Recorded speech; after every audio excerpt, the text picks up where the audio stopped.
ஆண்டவருடைய பிள்ளைகளே, என் பிள்ளைக்கு அவன் உதவி செய்யல, இவன் உதவி செய்யல, இவங்க நினைச்சா என்ன தூக்கி விட்டு இருக்கலாம், இவங்க நினைச்சா எனக்கு உதவி செஞ்சிருக்கலாம், இவங்க நினைச்சா எனக்கு வித்து தந்திருக்கலாம் இல்ல, இவ்வளவு இருக்கு தானே கொடுத்திருக்கலாம் இல்ல.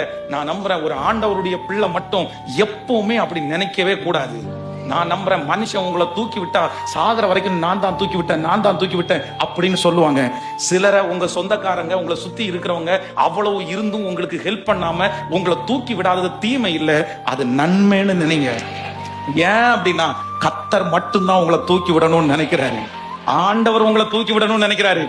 ஆண்டவர் உங்களை தூக்கி விட்டுட்டாருன்னு வச்சுங்களேன், ஆண்டவர் எங்கேயும் சொல்ல மாட்டாரு, நீங்க மட்டும்தான் சொல்லுவீங்க, கர்த்தர் என்ன தூக்கி விட்டாரு. ஆமென். ஒருத்தரை கர்த்தர் தேடுறாரு. ஒவ்வொரு டைமும் இடிந்து போன அலங்கத்தை கட்டுறதுக்கு ஆண்டவர் ஒரு நெகேமியாவை தேடுறாரு. அவனுக்குள்ள இருந்தது என்னன்னா, எல்லாருக்கும் அந்த சோகத்தை தான் பாக்குறாங்க, எல்லாரும் இடிஞ்சு கிடக்கிறத பாக்குறாங்க. அந்த ஊர்ல இருந்து சில வாலிபர்கள் வந்து அந்த செய்தியை சொல்லும் போது அவனை சுத்தி 10 வாலிபர்கள் கேட்டுதான் இருக்காங்க. ஆனா இவனுக்கு மட்டும் என்ன உணர்வு வருது அப்படின்னா, இல்ல ஆண்டவரே என்ன நம்புவீங்கன்னா நான் போய் அந்த அலங்கத்தை கட்டுவேன் இல்ல. அந்த ஒரு உணர்வை வச்சு கர்த்தர் உடனே அவனை நம்பிட்டாரு. பிரதர், சிஸ்டர், எங்க அன்பு தகப்பனை தாயே, நான் நம்புறேன், ஏதோ ஒண்ணு ஆண்டவர் உங்களுக்குள்ளேயும் எனக்குள்ளேயும் பார்த்திருக்கிறாரு. ஆண்டவர் சொல்றாரு, இன்னொருத்தன் வேணும்னு நீ நினைக்க வேண்டாம், நீங்க போதும். இந்த சத்தத்தை கேட்டுட்டு இருக்கிற நீங்க போதும். கர்த்தர் ஒரே ஒருத்தரை வச்சு ராஜ்யத்தை அசைச்சார்ல, ஒரே ஒருத்தரை வச்சு லட்சங்களை கர்த்தர் நடத்தினார.